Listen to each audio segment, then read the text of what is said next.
프로덕션 배포와 모니터링 완벽 가이드에 오신 것을 환영합니다. 초급 개발자를 위한 실전 배포 노하우를 함께 배워보겠습니다. 다커 컨테이너화부터 클라우드 배포, 모니터링까지 실무에서 바로 쓸 수 있는 내용들을 준비했습니다. 이번 강의에서는 10가지 핵심 주제를 다룹니다. 다커 컨테이너화, API 서버 최적화, 사용자 피드백 수집, 실시간 품질 모니터링, 비용 최적화 전략, 그리고 실습으로 AWS와 GCP 배포, 어브저버빌러티 대시보드 구축, 배포 자동화, 장애 대응 전략, 성능 튜닝 기법까지 모두 살펴보겠습니다. 첫 번째 주제는 다커 컨테이너화입니다. 다커는 애플리케이션을 독립적인 환경에 담아서 어디서든 동일하게 실행할 수 있게 해주는 기술입니다.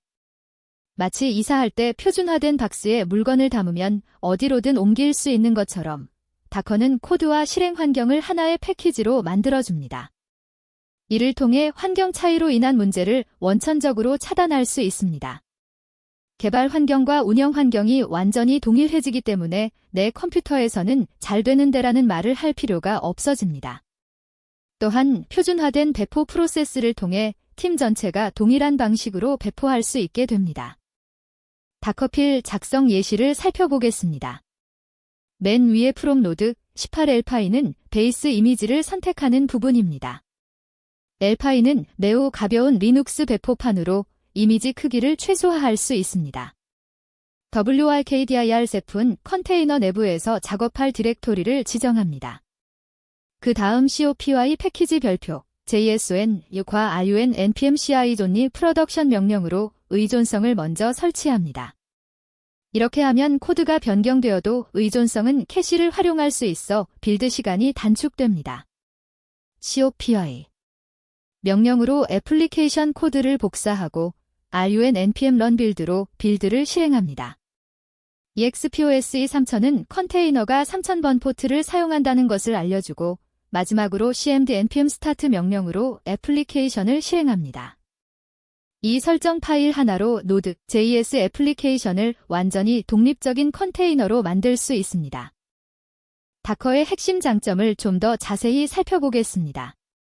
신입 개발자 김개발 씨의 사례처럼 로컬에서는 완벽하게 작동하던 코드가 서버에 올리자마자 에러가 발생하는 경험 많이 하셨을 겁니다.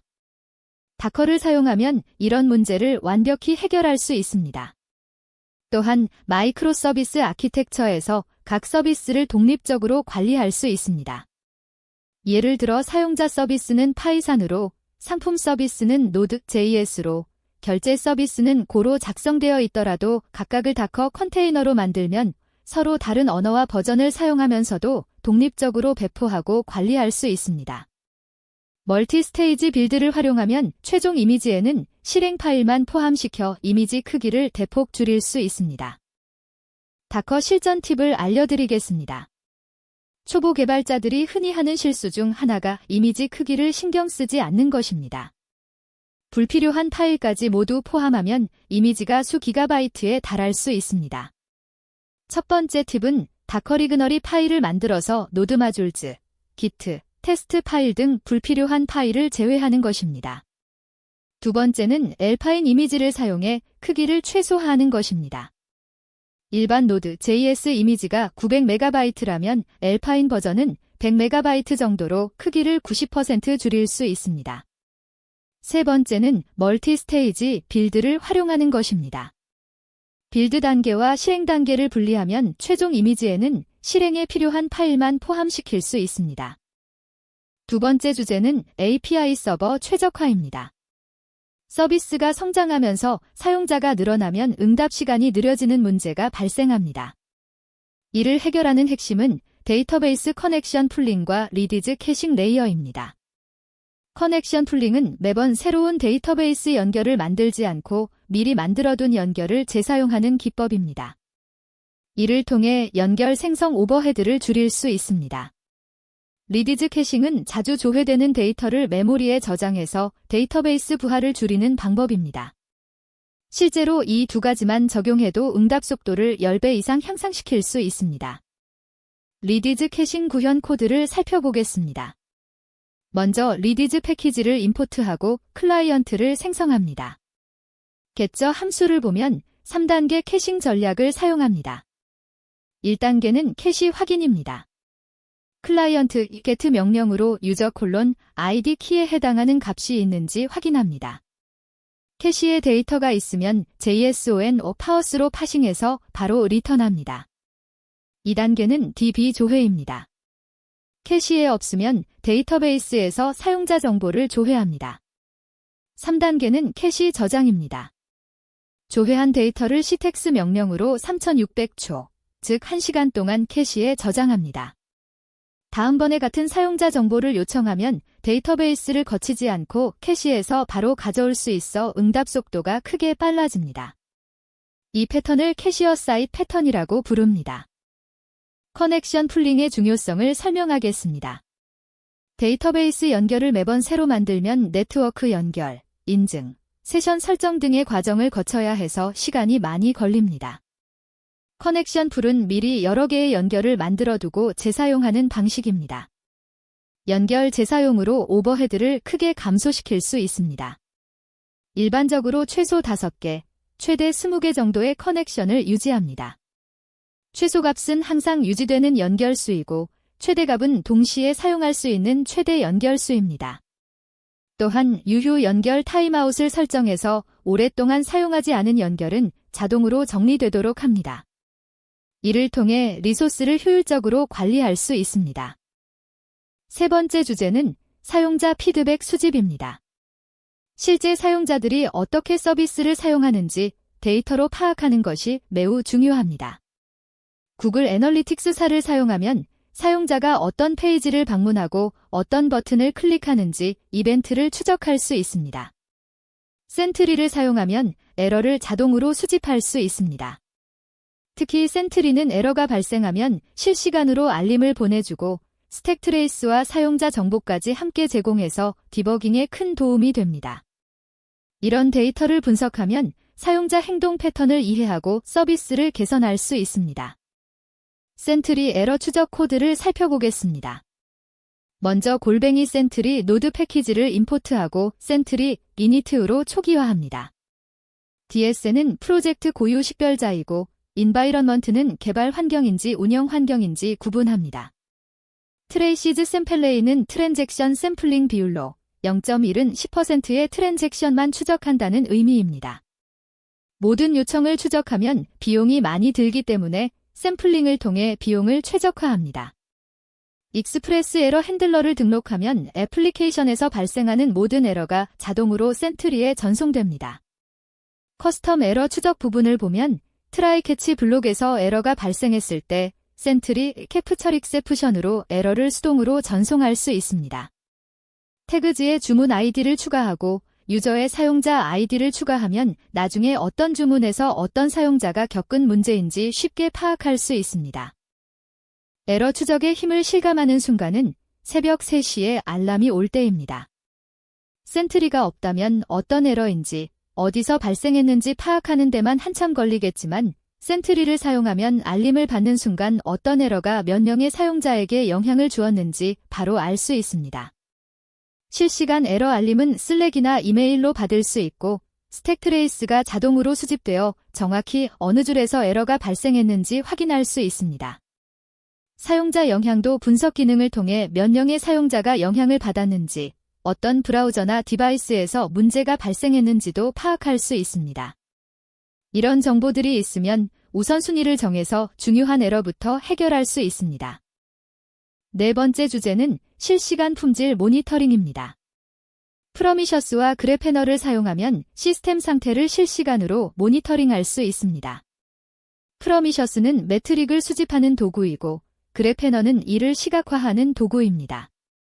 CPU 사용률, 메모리 사용량, 디스크 사용량 같은 기본 지표부터 API 응답 시간, 에러율 같은 애플리케이션 지표까지 추적할 수 있습니다. SLA 지표 대시보드를 만들면 서비스가 목표한 수준을 유지하고 있는지 한눈에 확인할 수 있습니다. 예를 들어 99.9%의 요청이 1초 이내에 응답해야 한다는 SLA가 있다면 이를 실시간으로 추적하고 목표치를 벗어나면 알림을 받을 수 있습니다. 프로미셔스 매트릭 수집 코드를 살펴보겠습니다. 먼저 프람 클라이언트 패키지를 임포트합니다. 컬렉트 디폴트 매릭스 함수를 호출하면 CPU, 메모리, 이벤트 루프 같은 기본 매트릭이 자동으로 수집됩니다. 타임아웃을 5000으로 설정하면 5초마다 매트릭을 수집합니다. 커스텀 매트릭으로 HTTP 요청 처리 시간을 추적해 보겠습니다. 히스토그램 타입을 사용하면 응답 시간 분포를 구간별로 측정할 수 있습니다. 네임은 매트릭 이름이고 헬프는 설명입니다. 레이벨 네임즈에는 메서드, 루트, 스테터스 같은 레이블을 지정해서 요청 메서드별, 라우트별, 상태 코드별로 데이터를 분류할 수 있습니다.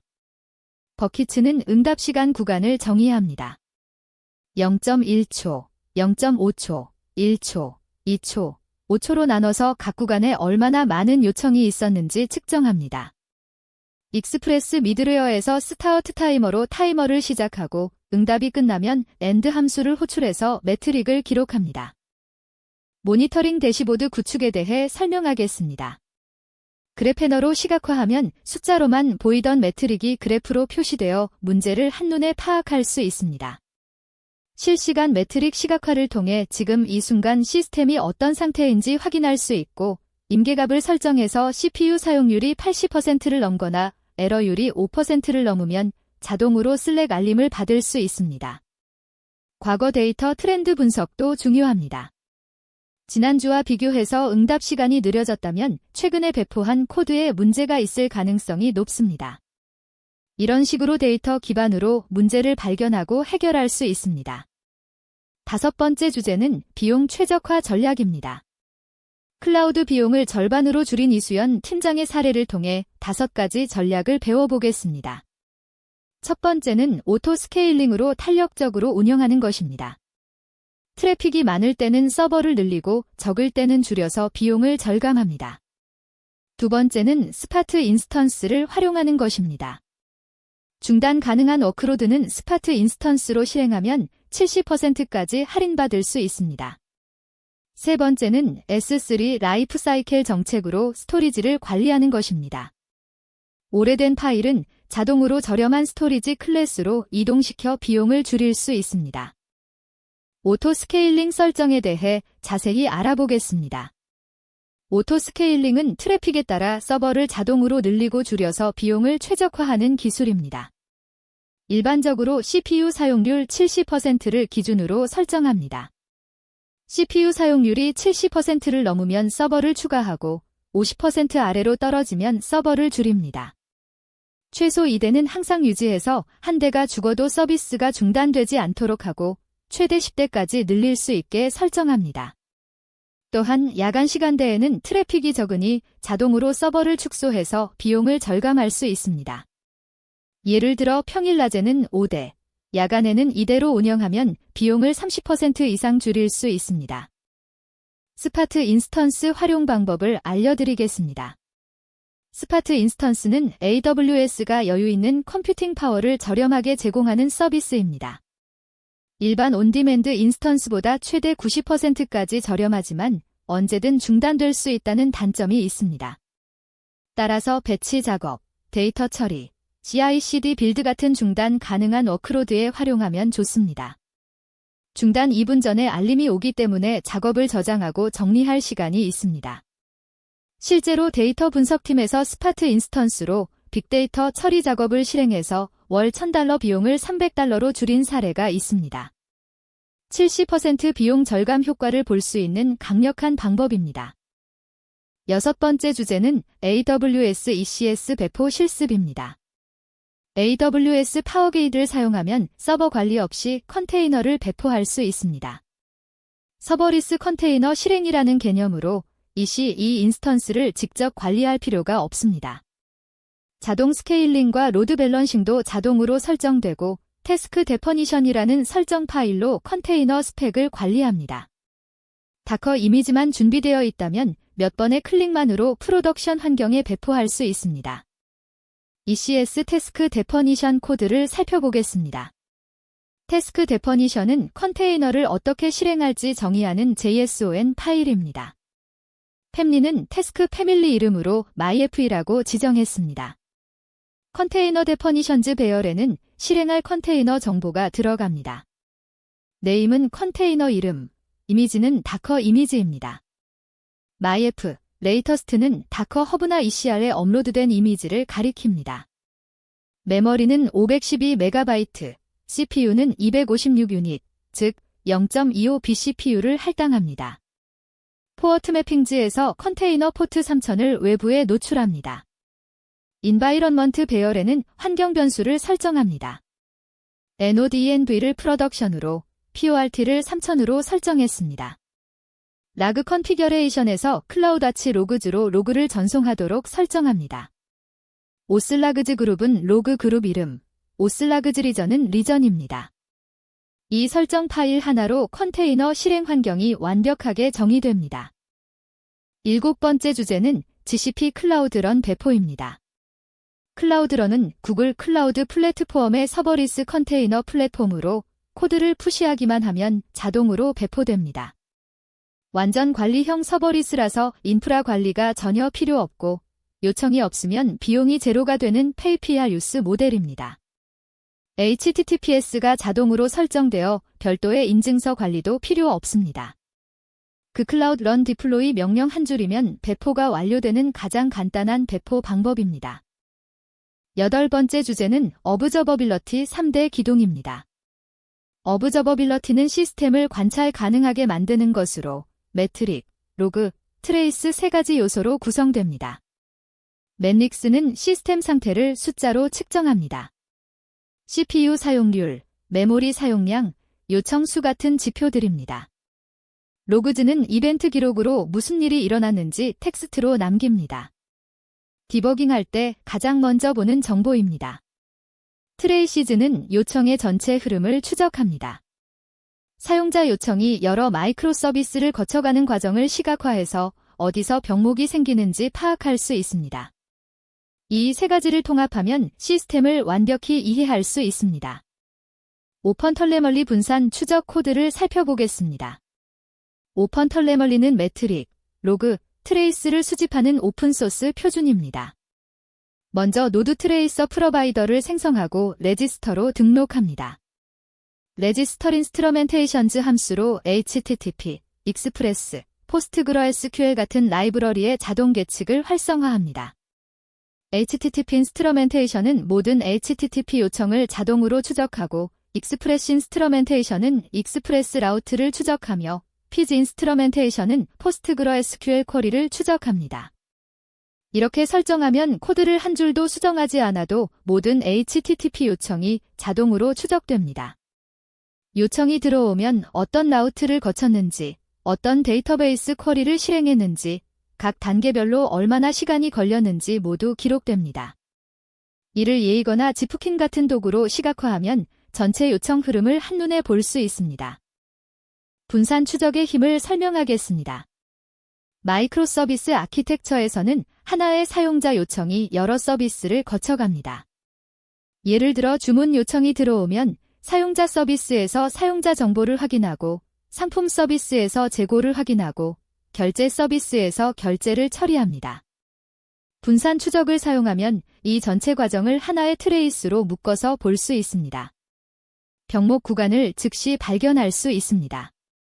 전체 요청 시간이 3초인데 결제 서비스에서만 2.5초가 걸린다면 결제 서비스를 최적화해야 한다는 것을 바로 알 수 있습니다. 서비스 간 의존성도 시각화되어 어떤 서비스가 어떤 서비스를 호출하는지 한눈에 파악할 수 있습니다. 실제로 분산 추적을 도입한 팀에서 평균 응답 시간을 40% 개선한 사례도 있습니다. 9번째 주제는 CI/CD 자동화입니다. GitHub 액션즈를 사용하면 테스트부터 배포까지 모든 과정을 자동화할 수 있습니다. 코드를 푸시하면 자동으로 테스트가 실행되고 메인 브랜치에 병합되면 자동으로 프로덕션에 배포됩니다. 롤백 기능도 있어서 문제가 생기면 이전 버전으로 즉시 되돌릴 수 있어 안전성이 크게 향상됩니다. 수동 배포 시 발생할 수 있는 실수를 완전히 제거하고 배포 시간도 크게 단축할 수 있습니다.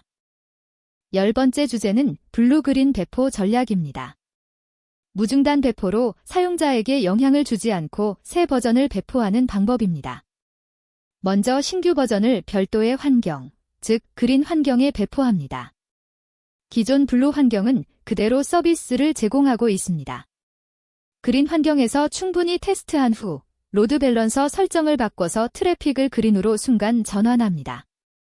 문제가 생기면 다시 블루로 트래픽을 돌리면 되므로 즉시 롤백할 수 있습니다. 이 방식으로 배포하면 사용자는 서비스 중단을 전혀 느끼지 못합니다. 11번째 주제는 장애 대응 체크리스트입니다. 장애가 발생했을 때 침착하게 따라갈 수 있는 대응 절차를 알아보겠습니다. 첫 번째 단계는 영향 범위 파악입니다. 몇 명의 사용자가 영향을 받았는지, 어느 기능이 문제인지 빠르게 파악합니다. 두 번째 단계는 임시 조치입니다. 이전 버전으로 롤백하거나 문제가 되는 기능으로 가는 트래픽을 차단해서 더 이상 피해가 확산되지 않도록 합니다. 세 번째 단계는 근본 원인 분석 및 수정입니다. 로그와 모니터링 데이터를 분석해서 왜 문제가 생겼는지 파악하고 영구적인 해결책을 적용합니다. 마지막으로 포스트모템 문서를 작성해서 같은 실수를 반복하지 않도록 합니다. 마지막 주제는 성능 튜닝 기법입니다. 데이터베이스 쿼리 최적화와 N+1 문제 해결 방법을 알아보겠습니다. 인덱스를 추가하면 조회 속도가 크게 향상됩니다. 특히 WHER이 절에 자주 사용되는 컬럼의 인덱스를 추가하면 효과적입니다. N+1 문제는 ORM을 사용할 때 흔히 발생하는 성능 문제로 하나의 쿼리로 리스트를 가져온 후 각 아이템마다 추가 쿼리를 실행해서 총 N+1번의 쿼리가 실행되는 현상입니다. 이거 로딩을 사용하면 한 번의 쿼리로 관련 데이터를 모두 가져와서 N+1 문제를 방지할 수 있습니다. 쿼리 실행 계획을 분석하면 쿼리가 어떻게 실행되는지, 어디서 시간이 많이 걸리는지 파악할 수 있습니다. EXPLAIN 명령으로 실행 계획을 확인하고 최적화할 수 있습니다. 프로덕션 배포와 모니터링 완벽 가이드를 마무리하겠습니다. 오늘 배운 내용을 정리해보면 다커 컨테이너화로 환경 차이 문제를 해결하고 API 서버 최적화로 성능을 향상시키고 사용자 피드백 수집으로 서비스를 개선하고 실시간 모니터링으로 문제를 빠르게 감지하고 비용 최적화로 효율적으로 운영하는 방법을 배웠습니다. 이제 여러분도 자신있게 프로덕션 환경에 배포하고 안정적으로 운영할 수 있을 것입니다. 오늘 배운 내용을 실전에서 바로 활용해보세요. 감사합니다.